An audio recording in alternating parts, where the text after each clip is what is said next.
Well, all of my guys are in melee right now. Please don't die. Get out of there, dude.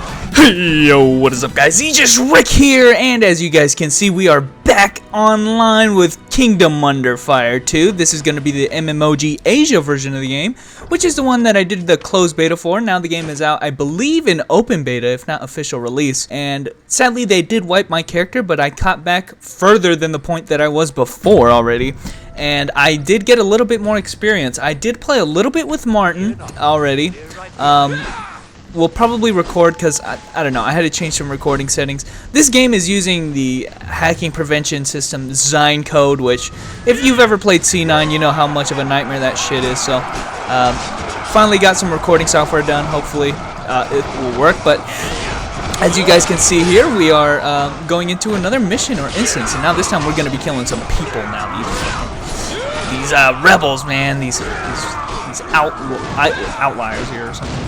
Thieves, that's what they're calling them. You can see how well the game is translated already in English. Everything is in English right now, so it almost feels like it's an injustice that this game is not out in the West already, just because of how much content's already like voice acted. Everything is like, I mean, not entirely correctly. If you read everything, it's not done, you know, perfectly, but then again, that's what beta is. You know, you can submit changes and stuff like that. So I'm actually really kind of distraught that that we still haven't got any word on the Western development, just because of how much is already done on that. So it's not a matter of, you know, translating or anything. It's just, I don't know, getting it over here is the problem here. But that aside, guys, you can see that we are decimating right now. I want to explain some things. Before, when I was doing the videos, I didn't have a lot of time to explain very much because I was learning myself. But this is the second time I've played through, and I've pretty much picked up on a lot of things. Some of the things with the UI definitely got changed. You can see the bullets right here. This is what this R was. I remember before, it's like, what is this R? It just, there's an R on the screen. Well, it does mean the bullets. R will tell you when you can reload. The reload is a cool little feature. Actually, I believe it got changed since beta, where actually R actually serves a couple purposes. Not only does it automatically reload, which if I use my bullets right now, but it will also, if you do it mid-combo, it actually becomes an attack like that. Did you see that 3-hit combo? That is actually a special attack that will also reload. So it's actually kind of like a combo extender. And right-click is going to be my gun, and then this is really what uses up my bullets right here, that kind of barrage shot. And right there you can see my range units right now are the Musketeers, which I believe as a Gunslinger I can get buffs that will increase my Musketeers damage, which is pretty cool. But anyway, I want to look at the skills really quick just so I can showcase what's going on there. Now, I didn't really look at the screen too much, but I want to showcase what's going on here. If you look on the skill trees, here's the basic skills along the top. Now, those are basically your passives, such as, you know, your special attack, your right-click attack. This one increases my piercing damage with the gun. This one increases, like, my HP. They're just passives, right? You can actually pick up all of these passives. All they cost is gold, so they don't cost any SP. Now you can see how much SP I have used on my skill trees in the shooting skill tree, in the swordsman skill tree, and those are where you actually use the skill points. So your levels. So you get one, I think, one skill point a level, yeah, or actually maybe a few. I'm level 14. I use 17 points, but. That being said, you only use your skill points here on the skill trees. Now you can see that you actually don't have very many skills. The circle skills are passive skills always on this skill tree, but the squares are your active skills. So some of these active skills, like this reinforcement skill, is a square, so that means that I can actually use it and I can put it on the hotkey bar. Same thing with this one right here. So if you look through this entire skill tree, you'll notice that a lot of my active skills are at the very end of skill trees, and what you have at the start is an active skill, and usually, or a combo addition skill, and then at the end you'll get another active skill for your hero. Now in between them are buffs for your troops, so they're all active skills. Some of them are called strategy skills, which are buffs to your troops, while at the end of them are your hero activation skills, which are like the ones that you see right here that that I'm spamming a lot. So what the idea here being, you're supposed to really go down only a few trees, at least at the start of the game, so that you can end up at the end of this skill tree right here and pick up an activation skill. So there really is going to be some strategy in how you build your characters. The passives are going to be different. you know, between whichever skill tree you decide to go through of these 4 right here. So I'm going to try to go to this bottom left one so I can pick up Stormblade, but then again I need to pick up like all of these skills to make that happen. So I just wanted to go through that very quickly because I never did before, but that's basically how that works. And that being said, you know, honestly there are 3 skills really that I can use, and those 3 skills have combo additions afterwards, at least for now, until I can pick up those other skills. There are more skills, but those are again buffs for my troops, which is equally as important. I don't want to make it seem like it's not important, because it really is. In this game, it's not just about your hero being, you know, godlike. It really is just a matter of, shoot, I didn't mean to use that skill. It really is, you know, only half of the issue here. Your troops are just as important as your own character, I would say. You can probably make your troops even stronger than your character, to be honest, because you can equip different kind of crests on them. The buffs again only apply to your troops, a lot of them, and you get more troop skills than you do hero skills. So that's kind of the point I was trying to make there, is that the troops are really awesome and shouldn't be taken lightly. You can pick up, I think you can control up to 3 troops at any one time. So you'll be able to macro between those 3 troops. And I have it set right now to be in support mode. So my infantry will always follow me, and my range classes will be at maximum range and shoot whoever I'm engaged in. So automatically doing that by pressing C, you'll see all task force change to hero support mode. And that's really just a way to quickly macro. If you don't want to worry about your troops that much, you can quickly macro. If you press X, you can switch them to defensive troop, where they won't actively try to engage in anybody. Or if you press Z, they'll go into offensive mode and just hit the nearest guy next to them. So it's a quick way to macro your troops if you just want to worry about your hero and, you know, have them do whatever they want. That's a way to do it. Now, again, I've made this point about this game.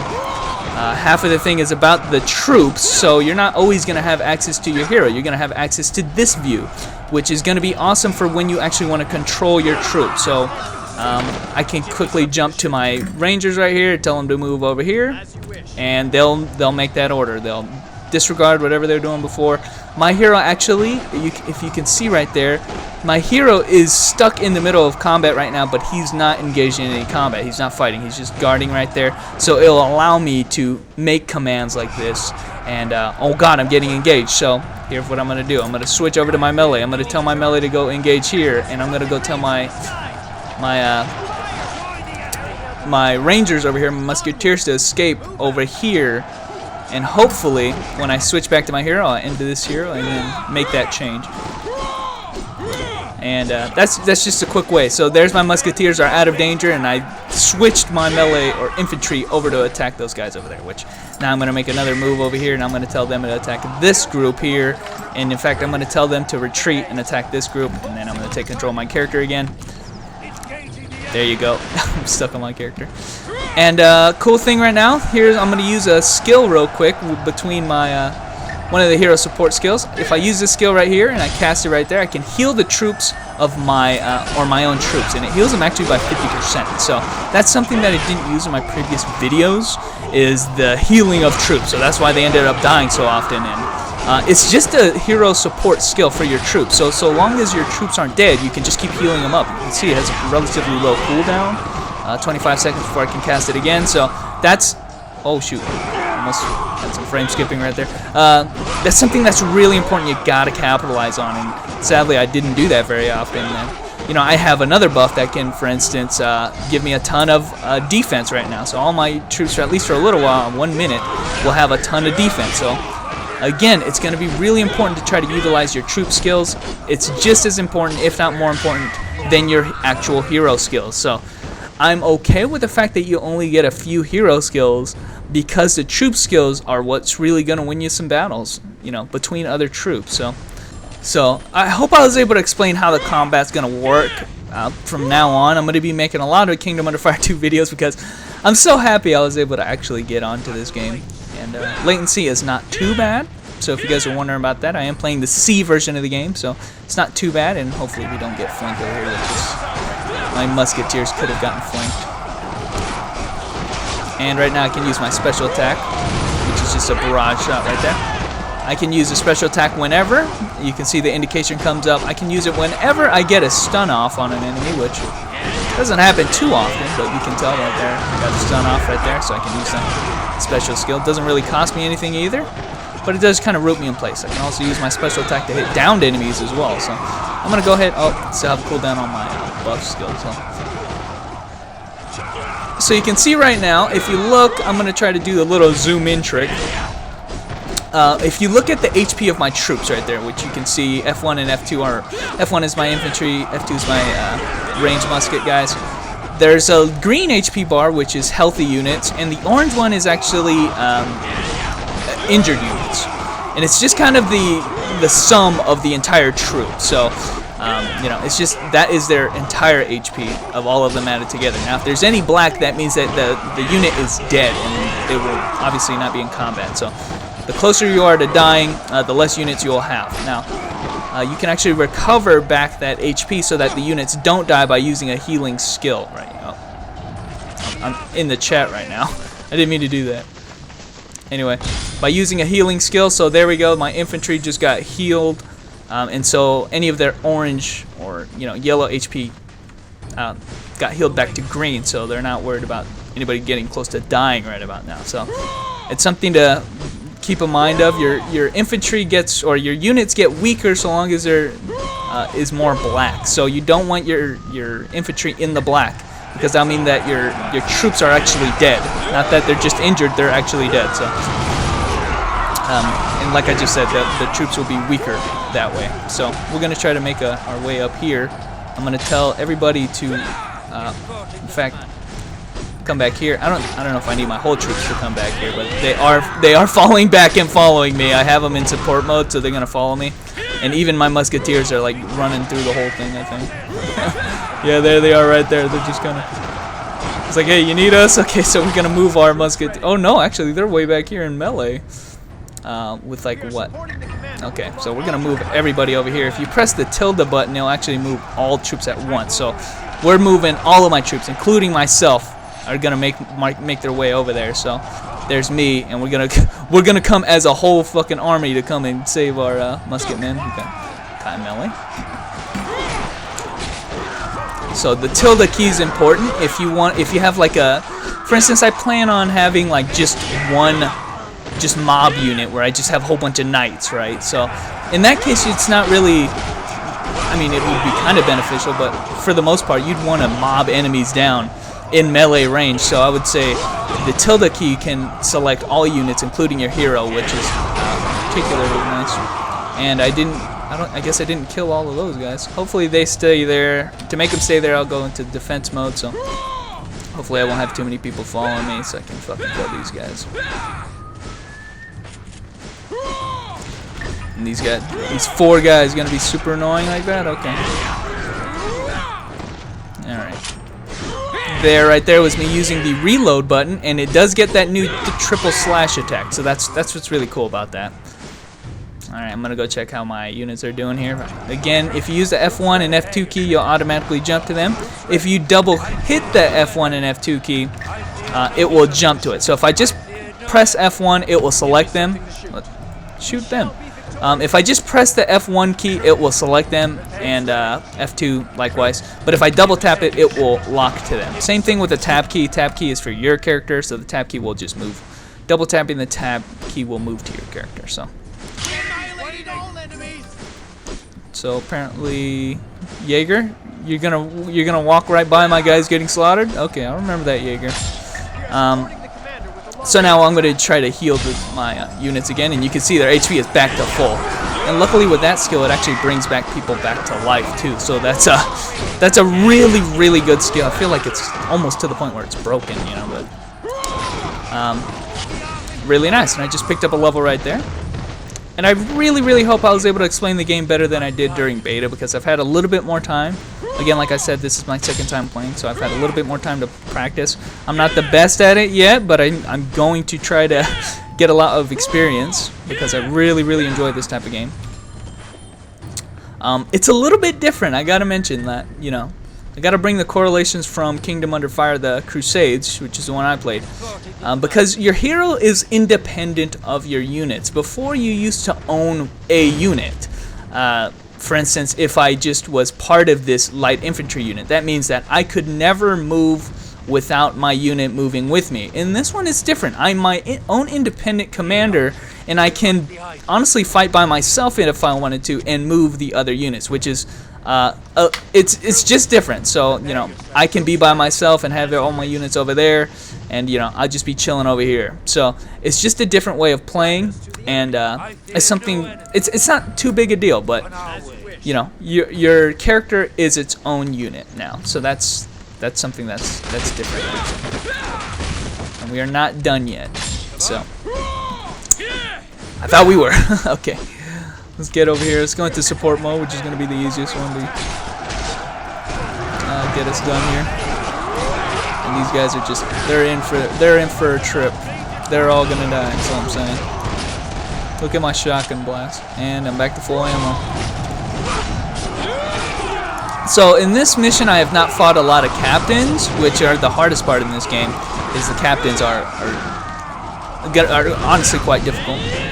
Right now, you just saw I was facing the wrong way. I just recently changed my settings to allow for me to miss attacks. Before, it used to do auto-targeting, which is fine if you want that, but it kind of like aims your character towards the nearest enemy if there is none. And I kind of took that off because I want to have the chance to miss on my own accord. So it makes it more action in that way. So I did that. I took that option. So again, these guys are flanking us from the upper position. In fact, you know what? I'm not gonna do anything, and let's see how well my how well I can control my units here, my marksmen here. All right. Oh, F2, F2. Can they shoot that? They can't shoot that. Can they shoot that? No, they can't. Okay. So all units kill him. And they were doing that anyway. So I'm going to have to get a little bit used to the control, but Jaeger just went up there. Did he brutalize everybody? No, he didn't attack him. Jaeger, please kill. There's only like 4 guys up here, man. Come on, man. Oh, I'm missing that. Okay, well, I get a down attack then. I don't see any dark elves. They're only thieves. Let's keep moving. Alright, well, we got heading up onto gates right now. Right now you can see me doing a trick. I just kind of feel like this is the fastest way to move. Destroy the fence. Won't anybody destroy this fence, huh? It's not too hard. You can see me doing that dashing thing a ton. That does seem like the fastest way to move, so. What a rat. And finally we get to see a commander. Usually you fight a lot more commanders, but this does seem like the final boss, so. Okay, I can already tell right now we're going to have annoying units all the way up here, so.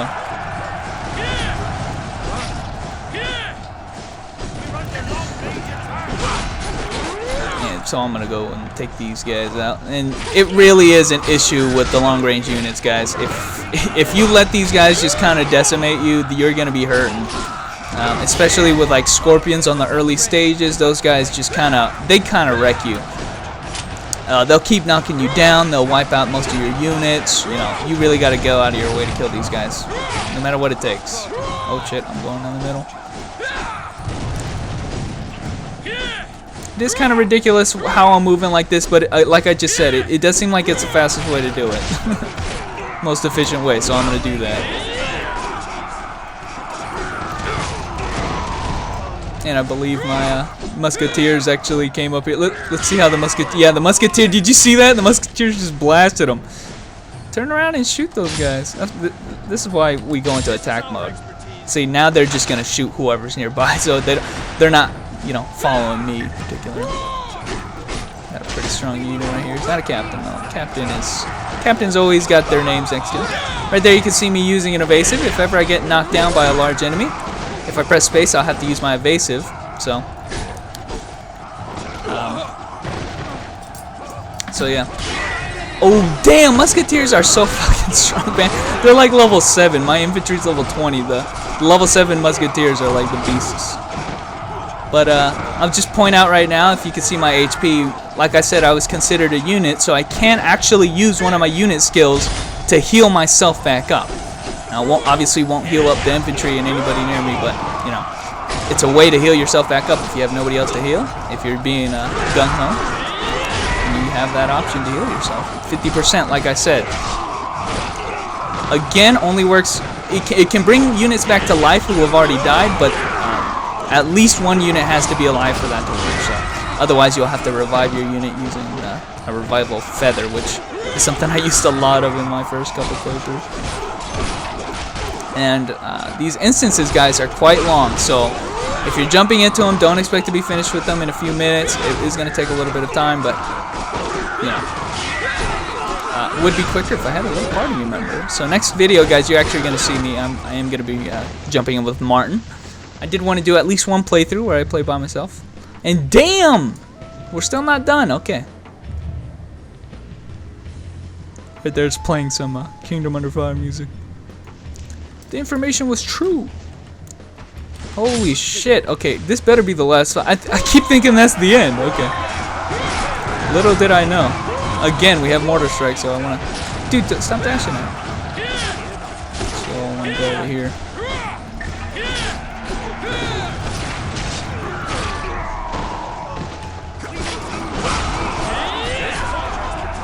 I'm getting, like, archered? Yeah, these guys are fucking archering me. Okay.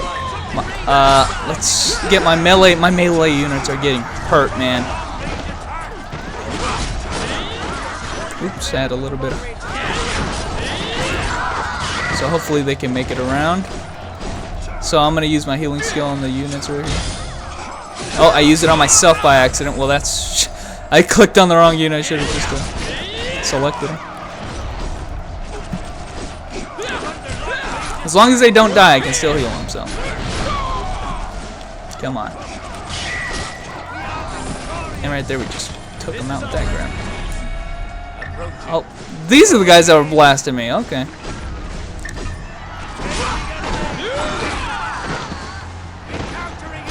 Oh, right there, that guy's stunned, so I could use my special right there. Great time to use it. And wiped everybody out, so hopefully I can use my... In fact, I'm going to use my troop buff skill right now. She's going to buff up all my units right now with a high defensive buff. Well, all of my guys are in melee right now. Please don't die. Get out of there, dude. Okay.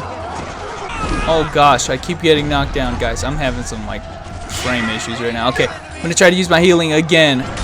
There we go. That's what I meant to do. Okay, gotta click the flag, guys. I was having trouble clicking that. I was clicking the area around them. I gotta click the flag, which is should have been self-explanatory. I don't know why I didn't do that. So my units, my infantry units are good now.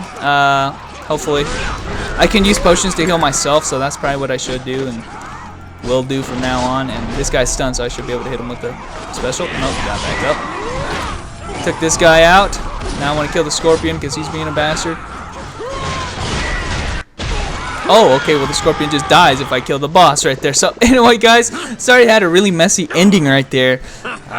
Almost died because I was clicking the wrong thing. But, anyway, guys, thanks for watching. Hope I was able to explain the gameplay, and you will definitely see more gameplay on Kingdom Under Fire 2 in the near future.